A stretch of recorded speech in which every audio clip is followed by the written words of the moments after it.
Good evening. 2 weeks ago, I set out the progress we as a country have made against our 5 tests for adjusting the lockdown and the measures we could introduce as a result. And today I want to update you again on those 5 tests and set out some further changes we can now make. So can I have the first slide, please? Thank you. The 5 tests are designed, as you know, to ensure that any changes to the lockdown are careful, proportionate and safe. They combine analysis of the latest data on the spread of the disease with assessments of how well we are placed to meet the operational challenges posed by the virus. We must do everything in our power to avoid a second peak of infection that overwhelms the NHS, because that would lead to more lives lost, more families in mourning and more disruption to our economy and way of life. Next slide, please. Our first test is to protect the NHS's ability to cope so that we're confident we're able to provide sufficient critical care and specialist treatment right across the UK. And it's thanks to the efforts of those working in the NHS that we can still be confident the NHS can cope. On 7th of June, 443 people were admitted to hospital with coronavirus in England, Wales and Northern Ireland, down from 628 2 weeks earlier and down from a peak of 3,431 on the 1st of April. And on the 9th of June, 492 patients with coronavirus were in mechanical ventilation beds in the UK, down from 848 2 weeks earlier and down from a peak of 3,301 on the 12th of April. So that means we're still meeting the first test. We are still meeting the first test. Next slide, please. Our second test is to see a sustained and consistent fall in the daily death rates from COVID-19, so we're confident we've moved beyond the peak. And of those who have tested positive for coronavirus across all settings, I'm sad to say that 41,128 have now died. That's an increase of 245 fatalities since yesterday.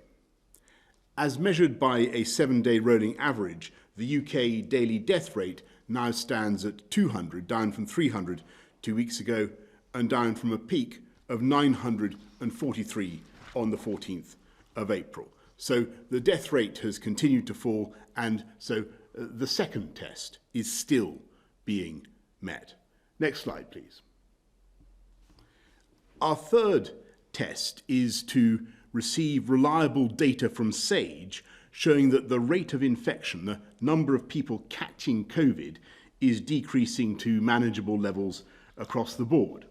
In total, 290,143 people have now tested positive for coronavirus, which is an increase of 1,003 cases since yesterday.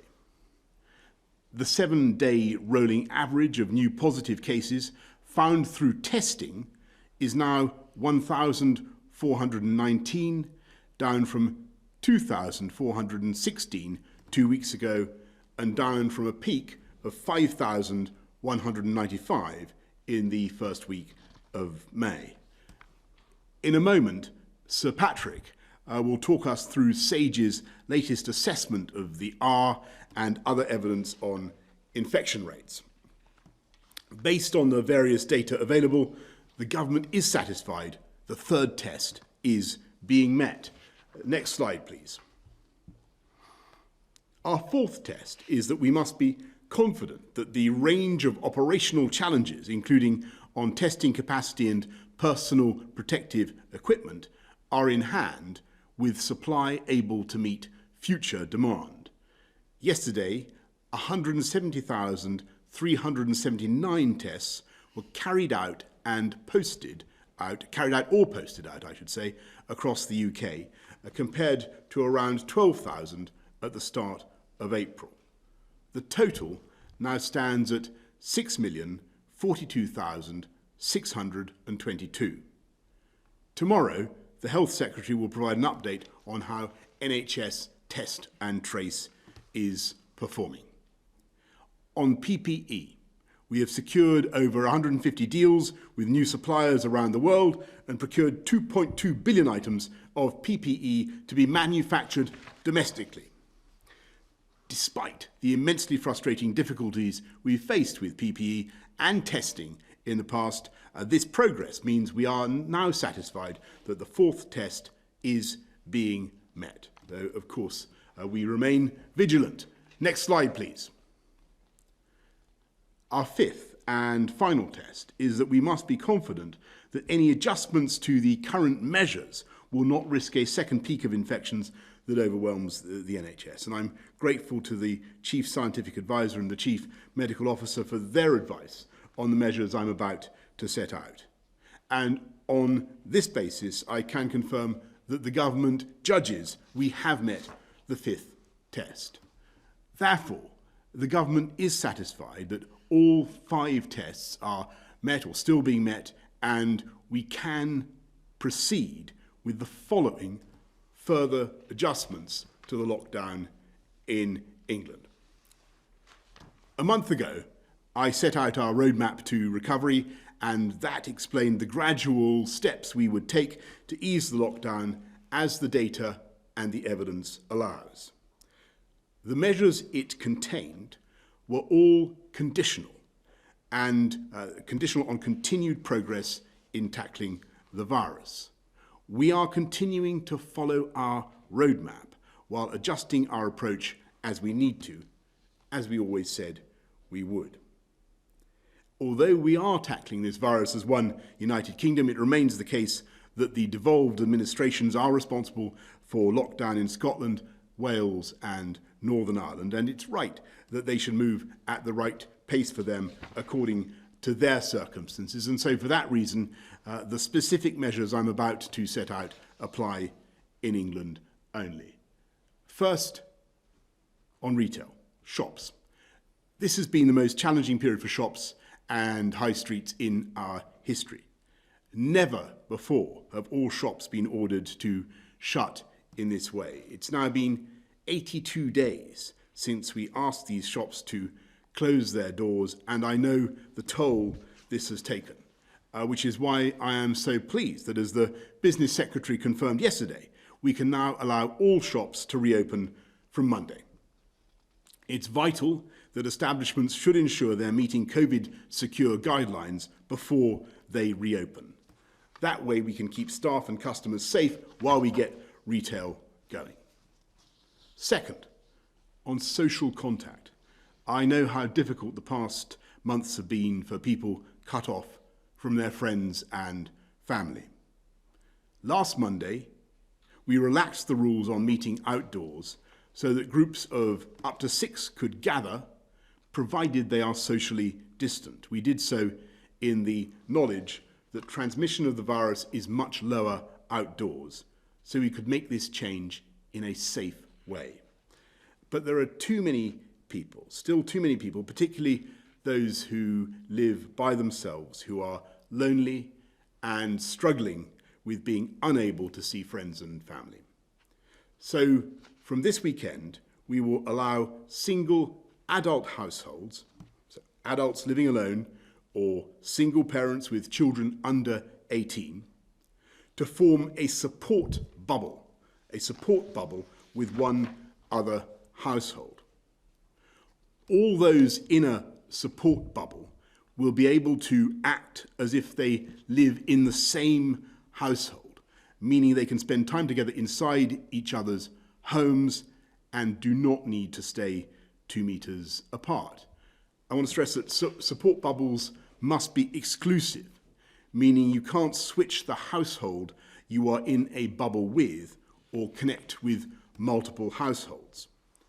And if any member of the support bubble develops symptoms, all members of the bubble will need to follow the normal advice on household isolation.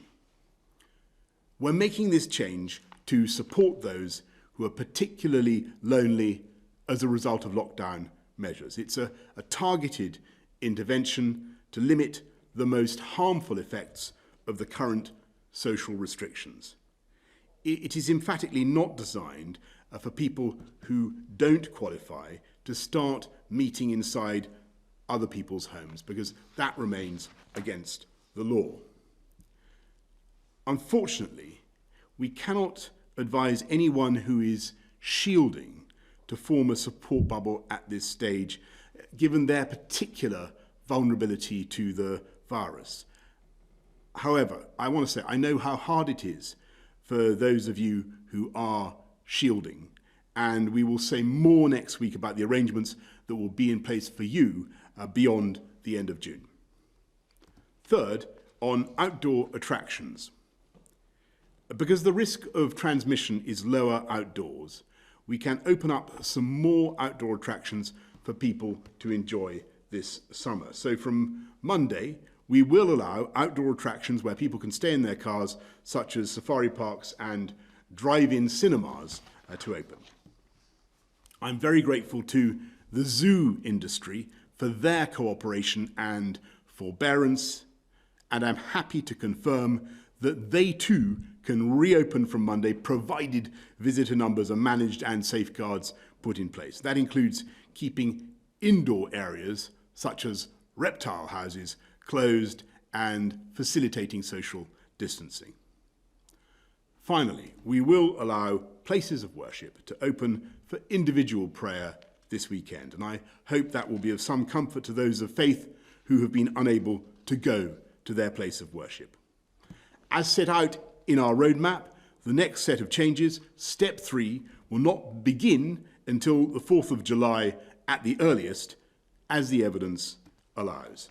I know that these changes are only incremental, and that some of you, many of you, may be hoping and waiting for more. I also know that people will once again find anomalies or apparent anomalies in what people can and cannot do. And as I've said before, I'm afraid that is just inevitable when we're only able to give people a small amount of the freedoms that they usually enjoy. We will continue to remain cautious and measure the effect of the changes that we make.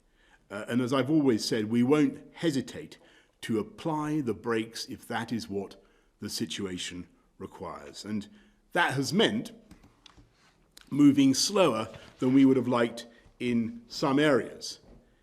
It's because the rate of infection is not yet quite low enough, and because we're not able to change our social distancing advice, including smaller class sizes in schools, that we are not proceeding with our ambition to bring back all primary pupils, at least for some weeks, before the summer holidays.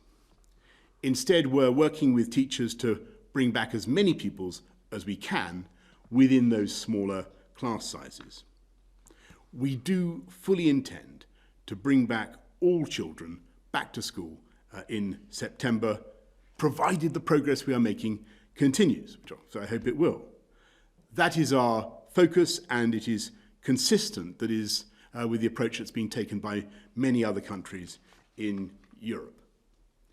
In the meantime, we must stick to our roadmap. I urge everyone to continue to show restraint and respect the rules which are designed to keep us all safe. And it's only because of the restraint that everyone, you've all shown so far, that we're able to move gradually out of this lockdown. So please, to repeat what you've heard so many times before, stay alert, maintain social distancing, keep washing your hands, help control the virus by getting tested if you have symptoms and isolating if you are contacted by NHS Test and Trace. Then, if we all do that together, we'll all save lives and begin to rebuild our country. And I'll now hand over to Sir Patrick for the slides. Thank you very much. It's my first slide. Just a reminder on the R number. The R number describes how many people become infected by one infected person. So when it's 3, it means every person is infecting on average 3 more, and the epidemic grows very quickly. When the R is 1, one person infects one other, and the epidemic stays at the same size. And when it's below 1, the epidemic is shrinking. The way that we calculate the R is different with different models, so that the ultimate value that we give from SAGE is the combination, and looking at 13 different models went into this particular one. So 13 different groups looking at the R separately, coming up with a consensus value as to where the R, true R, lies. And the view is that the R in the UK at the moment is somewhere between 0.7 and 0.9. So it remains below 1, and it remains below 1 across the UK. That means that the epidemic continues to decrease in size. It's worth just reflecting that it's possible to do this when you amalgamate lots of different models and when you have a lot of data across the whole of a country. It's much more difficult to come up with an accurate value of R when you get down to regional and local levels, and therefore other numbers become important. It is worth saying that on the data we do have, the R is below 1 in every region. But looking at growth is the other important area. Is the epidemic growing or shrinking? And these growth rates, again, are important to look at, suggesting that the epidemic is shrinking in every region. And the third thing to look at is the incidence, the number of new cases, which becomes increasingly important locally, and also becomes important when one thinks about outbreaks and clusters, which are important to pick up as the overall numbers come down. And that's an important part of the role of the Joint Biosecurity Centre. So we need to move to different measures as we get to local and regional areas in order to get a proper assessment of what's happening with the epidemic. Next slide, please. This shows some of the numbers from the Office for National Statistics survey from England, where at the moment, over the past 2 weeks, well, from 17th of May to the 30th of May, this covers, it was estimated that 0.1% of the population had COVID. So that's 1 in 1,000 people, meaning that the estimated total number of people in the country with COVID during that period is 53,000. That speaks to the point the Prime Minister has just made, that the numbers are not yet very low. They're low, they're coming down, but they're not yet very low. The second point is how many new cases there are. And here, this ONS survey estimates that there are 39,000 new cases every week. That means roughly 5,000 or 6,000 per day new cases being picked up somewhere in the UK over that period. These numbers, again, are lower than they were. They're on the way down. They're not yet very low. In terms of who's already had it, one way you can detect that is through an antibody test to find out who's been exposed to the virus. And here the numbers change across the UK. So in London, it may be 15% or so of people have had it. Across the UK as a whole, it looks like it's around 6 or 7% of people have had it. So if I tie those points together, the R is below 1, but perhaps only just below 1. The epidemic is shrinking, but not fast. Numbers are coming down, but they're not yet very low. And the vast majority of the population remains susceptible to this infection. That urges caution, it urges going slowly with changes, and it urges measuring very carefully to see the impact and being prepared to reverse things where measures have been taken that have an impact on this. And importantly, it also means looking for outbreaks locally and dealing with those fast. Final slide, please. The reason, which is obvious to us all but worth restating that this is important, is that tragically there have been many deaths from this disease. And this shows the ONS data on weekly death registrations over time. So the top line here shows the line for this year. The dotted line shows the line for the previous 5 years. And what you can see is that on average, there's somewhere between 10 and 15,000 deaths per week. And you can see the very clear peak that started at the end of March and has now come down almost back to baseline, which is entirely due to the effects that COVID has had, both direct and indirect in terms of the other effects across society. And you can see here the peak and the fact that it's coming down. And unfortunately, this has not affected everybody equally. So we know the elderly have been particularly susceptible. We know that those with other diseases have been particularly susceptible. And we know, of course, tragically, that the BME community have been particularly affected by this. This curve reminds us why it's so important to carry on doing the basics, hand hygiene, keeping ourselves separated, not going to break the social distancing rules that are in place, and to make sure that we go cautiously, step by step, measure as we go, and are prepared to reverse where it's necessary to do so. Thank you. Thanks very much, Patrick. Anything to add to that, Chris? No, in that case, thank you very much, both. Let's go to questions from the public first. Ruth in Bournemouth. I am thrilled to see outlets open selling coffee, takeaway food and ice creams, but I'm concerned to see many doing so without wearing gloves and masks. With masks mandatory now in many settings, surely they're essential for those serving food and drinks to the public. How else are we protected from those serving transmitting coronavirus in the unfortunate event they have it and are not at that point aware? Well, thank you very much, Ruth. We're of course, as we open up shops and other places selling coffee and beverages to the public, we're setting out all sorts of guidelines about how to do it in a COVID secure way. I mean, the basic guidance on masks, as you know, is that you should, or face coverings, I should say, you should wear a face covering when you're likely to be in close contact with people that you don't normally meet. I think I'll go to Chris and Patrick really for a comment on whether gloves and face coverings should be absolutely necessary in all retail contexts. But we're certainly setting out guidelines for COVID secure venues. Patrick. Well, face coverings, the sage advice is very clear, and that is that face coverings have potential benefit in situations where there's indoor spaces where people cannot socially distance, where they are potentially crowded and they will come into contact with multiple people. So that advice has been provided and should form the basis of risk assessment in any workplace to decide what should be done.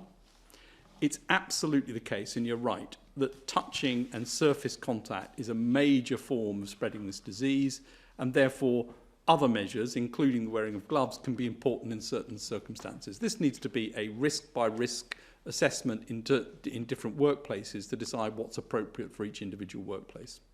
And businesses that are serving drinks to the public that may wish to know exactly when and how to wear either face coverings or masks should get onto the website and look at the COVID secure guidelines for Monday. Anything to add on that, Chris? The only thing to add, I think Patrick has covered face coverings very clearly, is on gloves. If someone touches the surface repeatedly without changing gloves, that's actually less good than someone washing their hands between every time they do it. So hand washing, absolutely critical. Gloves can be useful under certain circumstances. Right, Ruth, I hope that's useful. Gloves, face coverings may very well be important, but hand washing remains absolutely critical and can't be stressed too much. Let's go to Alessia in the Lake District. Alessia's question is, will the government's next review of regulations include consideration of those people who have not been able to see their partners, and will new guidance include measures which facilitate seeing partners, including staying overnight, which may be necessary for those a long distance away? And well, I think the answer to that is if you have the option, Alessia, of making use of the idea of a support bubble if you haven't been able to see the rest of your family for a very long time. I think that is plainly designed to help you, and we would want to make sure that people who have been suffering from loneliness, have been unable to see their families for a long time, the rest of their families, are able to do that. Chris or Patrick, just to because this is a new thing, just to be clear what can be done and what can't. The idea of the bubbles is for families which have a single adult in the household. So if this applied to two families with a single adult in the household, that would be covered by what the Prime Minister has just talked about, this idea of bubbling. For other people, it's largely going to have to be around meeting outside, and that's the key is outside and socially distanced, because the risk of transmission is much lower. To go back to the reason why we're doing this, because everybody can see exactly why this question is so important, why it is so important for people who want to see their families and their partners. It is only by breaking the links between households where things could be transmitted that we can continue to keep the R down as we take forward these slow, steady steps forward. And the reason for making the bubbling relatively specific is that reduces the risk that you're joining together several households. So the bubbling is about single households or lone parents. At least one of the people will be in that category, and then there's a meeting outside for other people. I think Alessia's, just to try, because I think Alessia's question is also, people will want to know, if they're in a single household, they can elect to be in a support bubble with another household. But she asks about staying overnight a long distance away. How we don't generally want to encourage households mingling, but what's your reaction to that? So what the suggestion about bubbling is that this will allow people who belong to a single household or lone parents to stay if necessary, but this doesn't apply except in that situation. And the reason for that is single households will have many fewer contacts, and therefore it's linking up many fewer households. Okay, well, I hope that's helpful, Alessia. The answer is we're going ahead now from Saturday, from the 13th. We're going ahead with the support bubbles, and you've heard what Chris has said. This is intended for single households where there's been particular loneliness and isolation, and they have the opportunity now to form a support bubble with another household and to stay overnight where necessary. I think that's clear. Let's go to questions from journalists. Let's go to Laura Koonsberg of the BBC. Thank you very much, Prime Minister. How, as Prime Minister, have you allowed a situation to arise where a child can go and look at lions at the zoo, a single relative will now be able to go and have Sunday dinner with their family, but in many situations that same child might not be able to go back to school until September? And if I can ask a question to you all, including Sir Patrick and Professor Whitty, Neil Ferguson, one of the other scientists who was advising the government on lockdown, told MPs this afternoon if it had been introduced a week earlier, we would have reduced the final death toll by at least a half. Is he right? Laura, can I just quickly go first to schools? And yes, of course, as I said earlier on, we would like to be in a position where we could have got those the remainder of primary back for a couple of weeks before the summer holidays. We wanted to do that if that was going to be possible, because of what the point Patrick and Chris have been making about the continued prevalence of the disease. I mean, 53,000 have it right now. There are 39,000 new cases a week.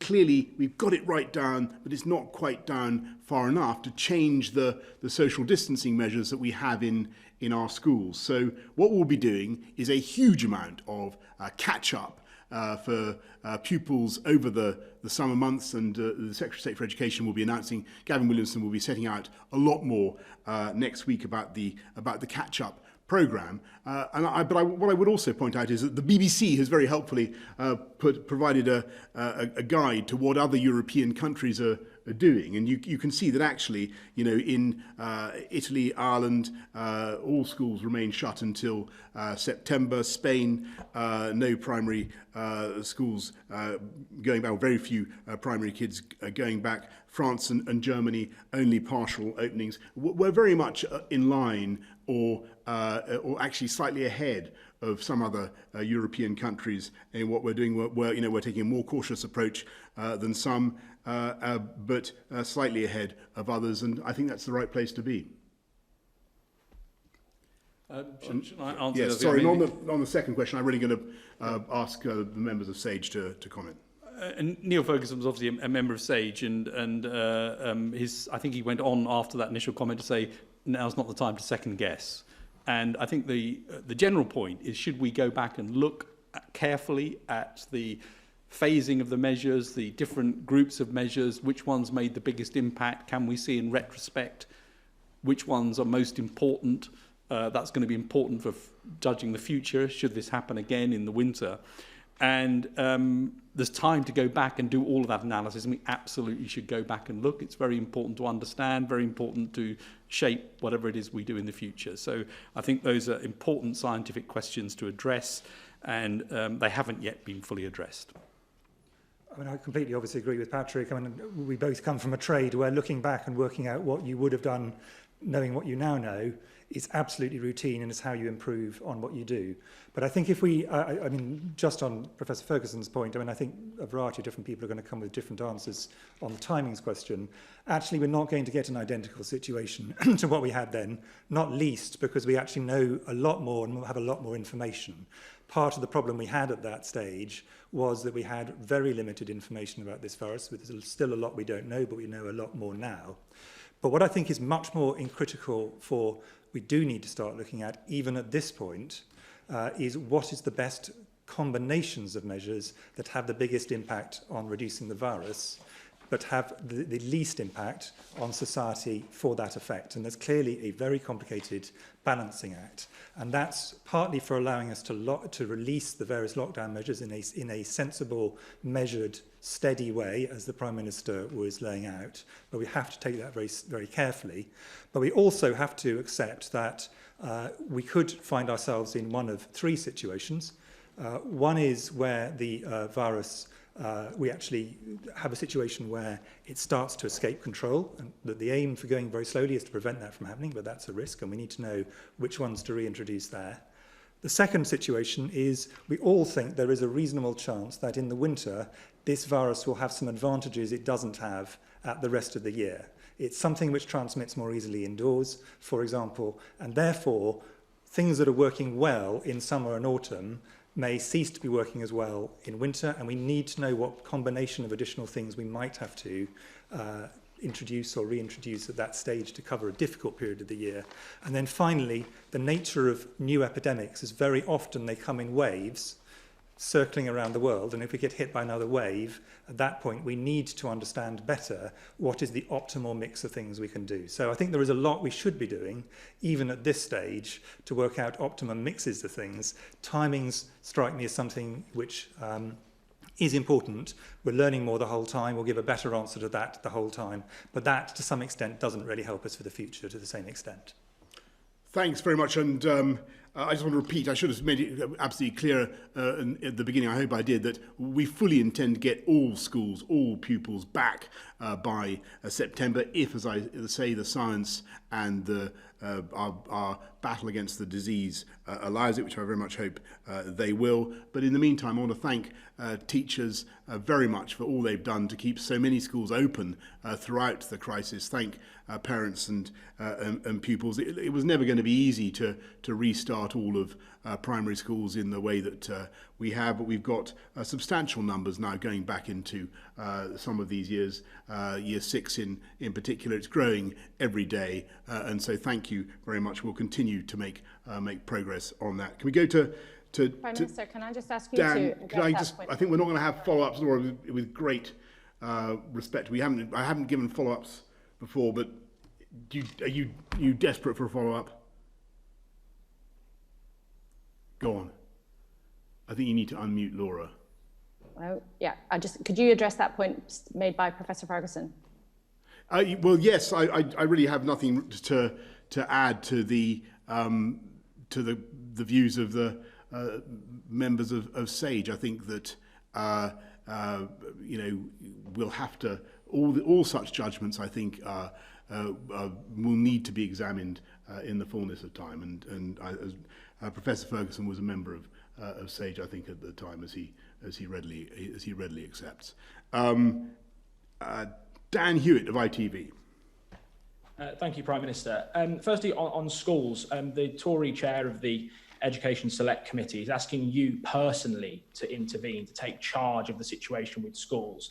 You had a big plan for the economy with the furlough scheme. You had a big plan for the NHS with Nightingale hospitals. Where is the big plan with education and getting children back to school in September? And if I may follow up on Laura's question regarding Professor Ferguson, he also said today that Britain missed 90% of its coronavirus cases because we weren't screening passengers at airports. Question to all three of you, are there no measures at all that you look back on, even now, months ahead, months on, that you think, actually, yeah, we did get that wrong, we could have introduced that earlier? Do you not ever think about those big measures you put in place? Well, Dan, let me just go first on schools and say that we do have a very big plan to get all our pupils back to school by September. We've started getting primary back already, as you know, from the 1st of June. The numbers are climbing every day, and some people who only last week were saying we were being reckless in going too fast, and now saying that we're going too slow. We think we're taking the right decisions at the right time to beat the virus. And by the way, that point really goes for your second question as well. I think that we'll have to wait and see what the evidence really says. So I think Chris and Patrick might want to come back on it, but there are a lot of questions, as Patrick said, that are still unanswered. I want to come back on it reasonably clearly. It's not a matter of do we ever look back. We always look back. That is the whole point of having a scientific and medical method, is you look back and you say, what could we have done better and what can we do for the future? So we absolutely should. There's always a question of timing, and there's always a question of what do you do now, even in the middle of something. And be very clear, we are not at the end of this epidemic, not by a long shot. We're in the middle of it. And what do we actually wait till all the data comes in and we look back and say, these are the right things to do? So it's a fair question, but I want us to be very clear. All of us would say absolutely necessary to look back and learn what you could do better. Any emergency post-emergency review is critical. Everyone would accept that, I think. Just one other thing to add to that. That data came actually not from Neil Ferguson, it came from a group looking at the genomics of this that we funded very early on in this for exactly this reason, to find out what was going right, what was going wrong. And we knew we wouldn't get the answer till later, but it's an important part of what Chris has just said, to always be prepared to get the data, to look back and find out what was right, what was wrong, and what we know in retrospect. And that's an important part of the scientific method. Thanks very much, both. Beth Rigby from Sky. Thank you. Sweden's top epidemiologist said last week his COVID-19 strategy had resulted in too many deaths after he persuaded his country to avoid a strict lockdown. Today, Professor Ferguson said going into lockdown a week too late cost an estimated 25,000 lives or more. So the same question, please, to all three of you. What is your biggest regret, and what do you now wish you'd done differently? Well, Beth, I really can't go further than the answer that I've already given, and I'd ask Chris and Patrick to comment on that. Of course, we're going to have to look back at all of it and learn the lessons that we can. But frankly, I think that a lot of these questions are still premature, and there are lots of things, lots of data, lots of things that we still don't know. And this epidemic has a long way to go, alas, not just in this country, but around the world. The only thing I'd add to that is, we need to get the information to find the answer to that question. It's an important question. Will we have got everything right? No, for sure we wouldn't. There are some things that we will have got wrong, and we need to make sure that we understand what they are, learn from them, and get them right next time. And that's exactly what we need to do. And we shouldn't be just guessing as to what those things are now. And it's a very complicated situation. We have much more information now than we had then, and we need to learn from it and make sure that we use that to get the next stages of this as effective as they can be. Chris, do you want to add anything? I think there's a long list, actually, of things which we need to look at very seriously. If I was to choose one, it would probably be looking at how we could speed up testing very early on in the epidemic. And many of the problems that we had came because we were unable to actually work out exactly where we were, and we're trying to sort of see our way through the fog rather more with more difficulty. There are many good reasons why it was tricky, but I think if I was to play things again, and this is largely based on what some other countries were able to do, particularly Germany, I think I've said this before, I think that's the one thing that we would probably have put more emphasis on at an earlier stage. There are many others, but I'll highlight that one.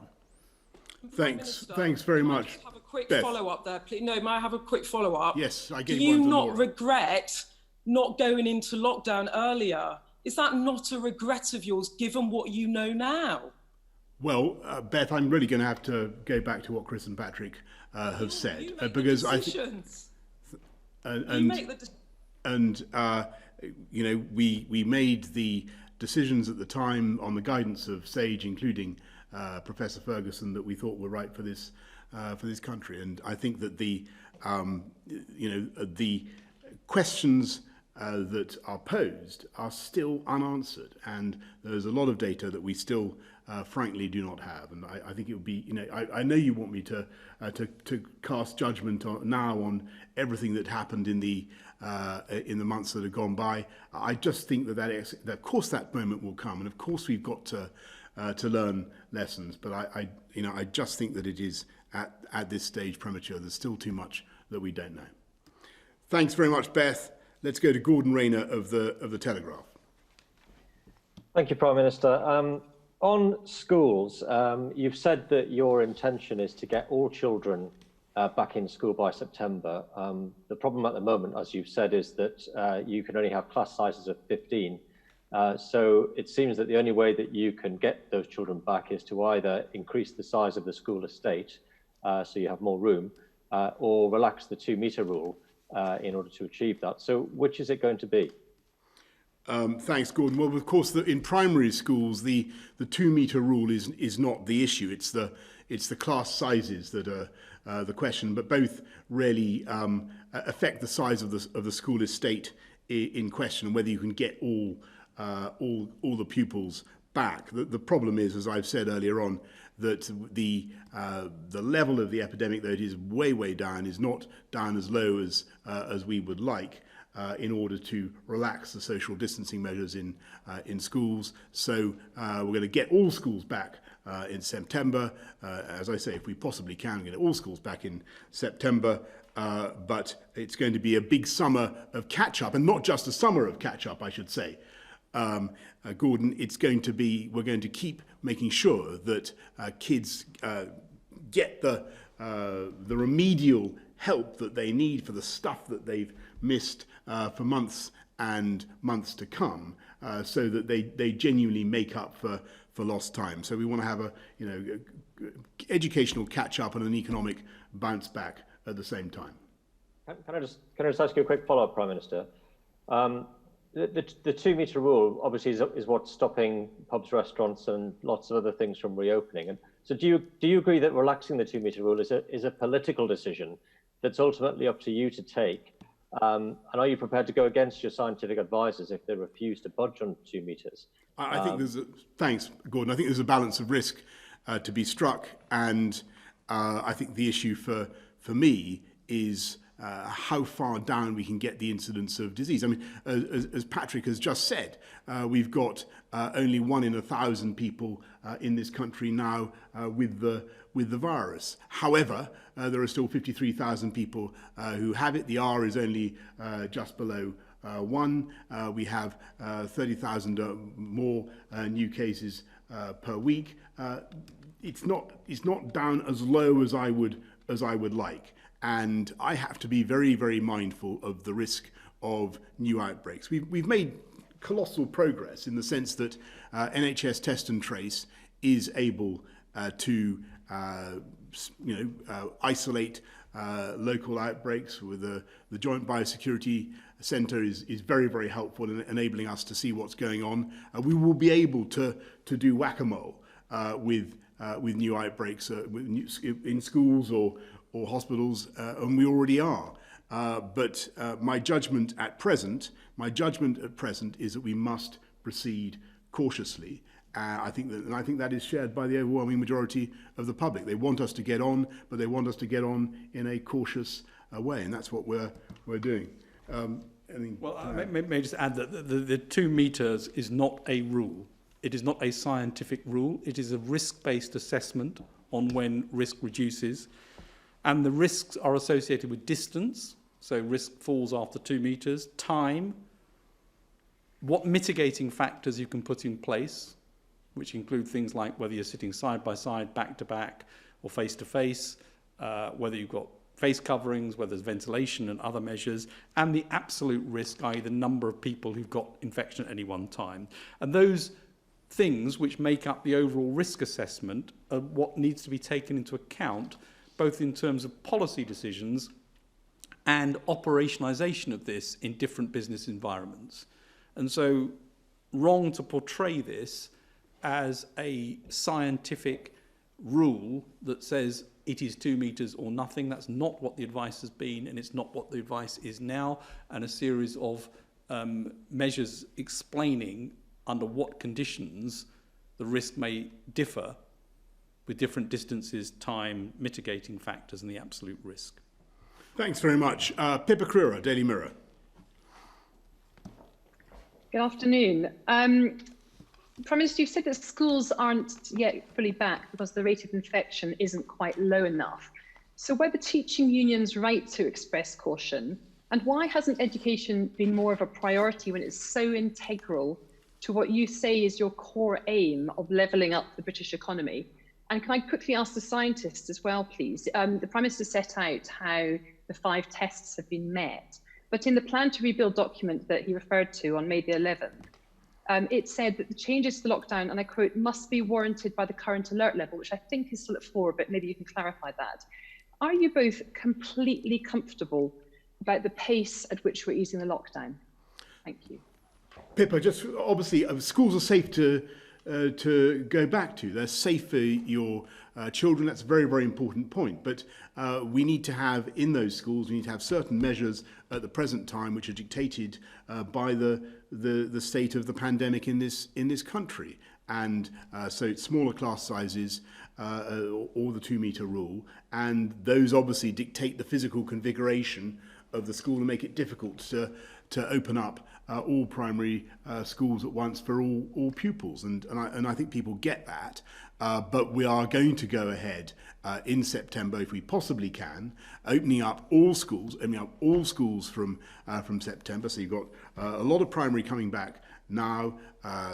Years 10 and 12 getting face time with their teachers from Monday. That will go ahead so they can prepare for their exams next year, and a huge amount of catch-up work so that pupils get help during the summer and the autumn and beyond, so that they get the education they need and deserve. And that is our objective. And I see massive importance in this campaign, not just for economic purposes, treating the schools as because we need to educate the next generation, but for simple social justice. Because after all, so many pupils who have not been getting education in school have not had quite the homeschooling that perhaps others have had, and it's vital that we compensate as fast and as far as we can, and that is what we're going to do. So why hasn't it been more of a priority then, education, when you compare it to health and economy, for example? It's been a massive. No, I totally reject. I mean, I respectfully, Pippa, reject that, and I draw your attention, if I may, to the very helpful compilation by the BBC of what other countries are doing, and you'll see that there are plenty of countries in other EU countries which are not actually getting primary schools back at all. Or until September. So we're going as fast as we can. We've still got a pandemic to cope with. We'll get all schools back in September if we possibly can, and we're going to have a massive catch-up operation over the summer and beyond, which Gavin Williamson will be setting out next week. Shall I go on the second one? Yes, please. There are no comfortable options. And anyone who pretends there is a comfortable option has not understood the situation we are in. So I think of this as every doctor, as every healthcare professional would. It's always about balance of risk on all things that you have to deal. You know, giving a drug, there are side effects. Doing an operation, there are side effects. You have to take a risk because that's the best thing to do at the time. We're obviously having, in government, to balance a large number of risks. All of society is having to balance a large number of risks. But what you're trying to do is manage those risks as best we can with the information we have to minimise the risk of a bad outcome and to maximise the possibility of a good outcome. But the idea that there is some option which is completely safe and it's all fine is clearly not true, and I don't believe anyone listening to this thinks that that is an option. So what we think is that this is a reasonable, provided people hear what the Prime Minister is saying and stick to what the Prime Minister is saying, and don't try and extend it out, and the people who are opening businesses stick to the COVID secure rules, and people that are reasonable in the way they do it. Our view is this is a reasonable, balanced, sensible way to go at this point in time, accepting there is always a possibility, as Sir Patrick and the Prime Minister have said, that if things start to go up for a number of reasons, we might have to go back a couple of paces. But this seems a reasonable way to go at this particular point in time, but not a risk-free one. And there are no risk-free options ahead of us.